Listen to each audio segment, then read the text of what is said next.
اعوذ باللہ من الشیطان الرجیم بسم اللہ الرحمن الرحیم ومن قوم موسى أمة يهدون بالحق وبه يعدلون وقطعناهم 12 أسباطا أمما۔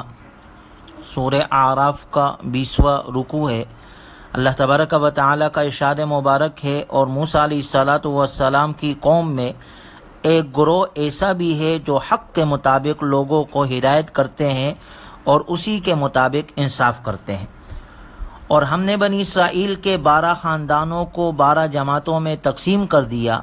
جب موسیٰ علیہ السلام سے ان کی قوم نے پانی مانگا تو ہم نے موسیٰ علیہ السلام کو حکم دیا ان اضرب بعصاک الحجر، کہ فلاں چٹان پر اپنی لاٹھی مارو، یوں اس سے 12 چشمے پھوٹ پڑے۔ قد علم کل اناس مشربہم، ہر خاندان نے اپنے پانی پینے کے مقام کو معلوم کر لیا۔ وظللنا علیہم الغمام وانزلنا علیہم المن والسلوى کلوا من طیبات ما رزقناکم وما ظلمونا ولکن كانوا انفسهم یظلمون۔ اور اللہ نے ذکر کیا کہ اس کے علاوہ ہم نے ان پر بادلوں کا سایہ کر دیا اور کھانے کے لیے من اور سلوہ اتار دیا، اور ان سے کہا کہ ہم نے تمہیں جو پاکیزہ چیزیں دے رکھی ہے ان میں سے کھاؤ۔ اس وادی طیہ میں، اس میدان میں نہ شجر تھا نہ کوئی مکان تھا، اللہ نے ان کو پانی بھی عطا کیا، کھانے پینے کے لیے من و سلوہ بھی ان کو ملا، اور سورج کی تپش سے بچانے کے لیے بادل کے سائے کا انتظام بھی کیا گیا۔ ہر طرح کی نعمتیں میسر آنے کے باوجود وہ سرکشی سے باز نہ آئے، لیکن ان کا یہ رویہ خود اپنے ساتھ ظلم کے مترادف تھا۔ وَمَا ظَلَمُونَا وَلَكِنْ كَانُوا أَنفُسَهُمْ يَظْلِمُونَ۔ ان نعمتوں کا شکر ادا نہ کر کے انہوں نے اللہ کا کچھ نہیں بگاڑا، بلکہ وہ اپنے آپ پر ہی ظلم کرتے رہے۔ وَإِذْ قِيلَ لَهُمُ اسْكُنُوا هَٰذِهِ الْقَرْيَةَ وَكُلُوا مِنْهَا حَيْثُ شِئْتُمْ، اور جب ان سے کہا گیا کہ فلاں بستی میں جا کر آباد ہو جاؤ اور جہاں سے دل چاہے کھاؤ، البتہ ایک تو توبہ کرتے ہوئے جاؤ اور دوسرے شہر کے دروازے سے عاجزی سے جھکے ہوئے گزرنا۔ وَادْخُلُوا الْبَابَ سُجَّدًا نَغْفِرْ لَكُمْ خَطَايَاكُمْ وَسَنَزِيدُ الْمُحْسِنِينَ، ایسا کرنے کی صورت میں ہم تمہارے گناہ معاف کر دیں گے اور احسان کرنے والوں کو اور زیادہ دیں گے۔ فَبَدَّلَ الَّذِينَ ظَلَمُوا قَوْلًا غَيْرَ الَّذِي قِيلَ لَهُمْ، مگر ان میں سے جو ظالم تھے انہوں نے وہ بات ہی بدل ڈالی جس کا حکم انہیں دیا گیا تھا۔ فَأَرْسَلْنَا عَلَيْهِمْ رِجْزًا مِّنَ السَّمَاءِ بِمَا كَانُوا يَظْلِمُونَ، چنانچہ ہم نے بھی ان کے ظلم اور نافرمانی کی وجہ سے ان پر آسمان سے عذاب بھیج دیا۔ وَاسْأَلْهُمْ عَنِ الْقَرْيَةِ الَّتِي كَانَتْ حَاضِرَةَ الْبَحْرِ، اور ان سے اس بستی والوں کا حال بھی دریافت کیجیے جو سمندر کے کنارے آباد تھے۔ ان کا جرم یہ تھا کہ وہ ہفتے کے دن کے بارے میں اللہ کے احکام کی خلاف ورزی کرتے تھے۔ یہ لوگ سمندر کے کنارے ایلا نامی بستی میں رہتے تھے۔ انہوں نے اللہ کے نبی سے درخواست کی کہ ان کے لیے ہفتے میں ایک دن آرام اور عبادت کے لیے مقرر کیا جائے، جس میں وہ اجتماعی طور پر معاشی سرگرمیوں کا سلسلہ روک دے۔ چنانچہ ان کے لیے ہفتے کا دن مقرر کر لیا گیا، اور یہ ہفتے کا دن مقرر کرنے کے بعد انہیں ایک آزمائش میں ڈال دیا گیا۔ آزمائش کی صورت یہ ہوئی کہ عام دنوں میں تو دریا میں زیادہ مچھلیاں نہیں ہوتی تھی، لیکن ہفتے کے دن ساحل کے قریب وہ ہر طرف تیرتی دکھائی دیتی تھی، جنہیں اگر کوئی پکڑنا چاہے تو بہت آسانی سے پکڑ سکتا تھا، لیکن ہفتے کے دن شکار کی حرمت کی وجہ سے ان کے لیے مچھلیاں پکڑنا ناممکن تھا۔ مزید یہ کہ حرمت کا حکم بھی ان کی خواہش پر نازل ہوا تھا۔ بنی اسرائیل عجیب کشمکش سے دوچار ہو گئے۔ اگر شکار کرتے تو یوم السبت یعنی ہفتے کی حرمت پامال ہوتی، اور اگر نہیں کرتے تو آسانی سے ہاتھ میں آنے والے شکار سے محروم رہتے۔ شیطان نے انہیں ہیلا سازی کا راستہ دکھایا۔ جب انسان کے دل پر دنیا کی محبت غالب آ جائے اور اللہ کا خوف دل سے نکل جائے تو وہ اپنے خیال میں ایسا راستہ تلاش کرتا ہے جس سے دنیا کا نقصان بھی نہ ہو اور ساتھ میں یہ بھی کہے کہ میں تو شریعت پر عمل کر رہا ہوں۔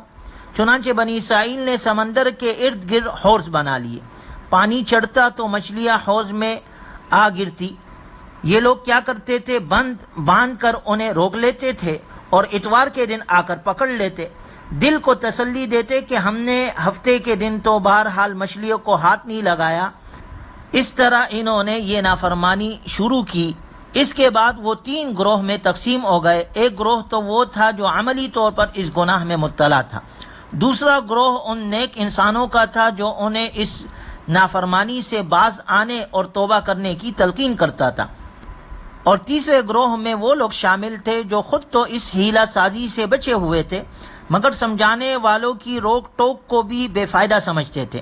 ان کا خیال تھا کہ ایسے ہیلہ بازوں کو واعظ و نصیحت کا کوئی فائدہ نہیں، اس لیے کہ اللہ نے ان کی ہلاکت اور بربادی کا فیصلہ کر لیا ہے۔ توبے کی تلقین کرنے والے اور گناہ سے روکنے والے اس جماعت نے ان لوگوں کو جواب دیا کہ ہم ان کو اس لیے منع کرتے ہیں کہ کل قیامت کے دن اللہ کے سامنے سرخرو ہو سکے کہ ہم نے تو بہرحال پیغمبروں والا فریضہ ادا کرنے کی کوشش کی تھی، انہیں منع کیا تھا، اور دوسری وجہ ہماری منع کرنے کی یہ ہے کہ شاید ہمارے سمجھانے سے یہ لوگ اپنی حرکت سے باز آ جائیں۔ فلما نسوا ما ذكروا به انجينا الذين ينهون عن السوء واخذنا الذين ظلموا بعذاب بئيس بما كانوا يفسقون۔ پھر جب انہوں نے فراموش کر دیا اس نصیحت کو جو انہیں کی گئی تھی تو اللہ تعالیٰ نے ان کو تو بچا لیا جو برائی سے روکتے تھے، اور ظلم کرنے والوں کو ان کی نافرمانیوں کی وجہ سے سخت عذاب میں پکڑ لیا۔ پھر جب وہ ہمارے منع کرنے کے باوجود سرکشی پر اڑے رہے، قلنا لهم كونوا قردة خاسئین، ہم نے ان سے کہہ دیا کہ ذلیل و خوار بندر ہو جاؤ۔ گویا احکام الہی پر عمل سے بچنے کے لیے حیلہ بازی کرنا، حیلہ سازی کرنا بدترین گناہ ہے۔ اللہ ہماری حفاظت فرمائے ہر قسم کے عذاب سے۔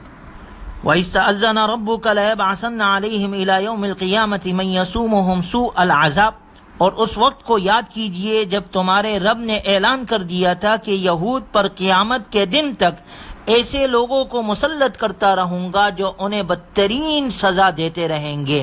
بلا شبہ تیرا رب نافرمانوں کو جلد سزا دے دیتا ہے اور توبہ کرنے والوں کو بخش دیتا ہے اور ان پر رحم فرماتا ہے۔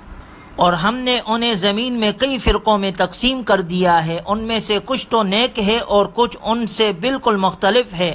ہم نے انہیں نعمتیں دے کر بھی آزمایا اور مصائب میں بھی آزمایا کہ شاید وہ فسق و فجور سے باز آ جائے۔ پھر ان کے بعد نالائق جان نشین آئے جو کتاب کے وارث بن کر دنیا ہی کا مال و متاع جمع کرنے میں لگے رہے اور کہتے یہ تھے کہ ہمیں معاف کر دیا جائے گا، اور اگر ویسے ہی دنیا کا مال ان کے سامنے دوبارہ آ جائے تو اسے لے لیں گے۔ کیا ان سے تورات میں یہ وعدہ نہیں لیا گیا تھا کہ وہ اللہ کی طرف حق کے سوا کسی بات کی نسبت نہیں کریں گے؟ اور جو کچھ تورات میں تھا وہ پڑھتے بھی آ رہے ہیں، اور آخرت ان لوگوں کے لیے بہتر ہے جو اللہ سے ڈرتے ہیں۔ کیا تم سمجھتے نہیں ہو؟ والذین یمسکون بالکتاب واقاموا الصلاۃ انا لا نضیع اجر المصلحین، اور جو لوگ اللہ کی کتاب کو مضبوطی سے تھامتے ہیں اور نماز قائم کرتے ہیں تو یقیناً ہم ایسے نیک لوگوں کا اجر ضائع نہیں کرتے۔ دیکھا جائے تو اللہ کا نظام ہے کہ اللہ تعالیٰ اپنے نافرمانوں پر ظالم حکمرانوں اور سرکش قوموں کو مسلط کر دیتا ہے، اور یہ معاملہ صرف یہودیوں کے ساتھ نہیں تھا بلکہ خود مسلمانوں کا بھی یہی حال ہے۔ بڑے بڑے گناہوں میں مبتلا ہونے کی وجہ سے ایک طرف مغربی اقوام ان پر مسلط ہے تو دوسری طرف تقریباً پورے عالم اسلام پر ظالم حکمران قابض ہے۔ ہمارے آقا صلی اللہ علیہ وسلم کا ارشاد مبارک ہے، اعمالکم عمالکم، جیسے تمہارے اعمال ہوں گے ویسے ہی تمہارے حکمران ہوں گے۔ یہاں یہ یاد دہانی ضروری یاد رکھے کہ قرآن کریم کو ماضی کی داستان سمجھ کر پڑھنا ہرگز مناسب نہیں، یہ تو حال اور مستقبل کی کتاب ہے، اور ایسا شفاف آئینہ ہے جس میں ہر کوئی اپنا چہرہ دیکھ سکتا ہے۔ قرآن نے بار بار بتلایا ہے کہ اللہ تعالیٰ کے وضع کردہ عروج و زوال کے اصول اٹل ہے۔ ایسا ناممکن ہے کہ جن راہوں پر پہلی قومیں چل کر زوال کا شکار ہوئی انہی راستوں پر چل کر امت مسلمہ کو عروج حاصل ہو جائے۔ اللہ نے قرآن میں ذکر کیا ہے، لیس بامانیکم ولا امانی اہل الکتاب من یعمل سوءا یجز بہ، نہ تمہاری آرزوؤں سے کچھ ہوگا اور نہ ہی اہل کتاب کی خام خالیوں سے کچھ ہوگا، جو وہ سوچ رہے ہیں تو ہو جائے گا۔ اللہ کا قانون یہ ہے کہ جو بھی برائی کرے گا اسے اس کا بدلہ دیا جائے گا۔ آج مسلمان یہودیوں کے نقش قدم پر چلنے کے باوجود یہ سمجھتا ہے کہ میں نبی آخر الزماں کا امتی ہونے کی وجہ سے بہرحال عزت اور غلبے کا حقدار ہوں، ذلت تو صرف یہودی کا مقدر ہے۔ ایسا سلسلہ نہیں ہے۔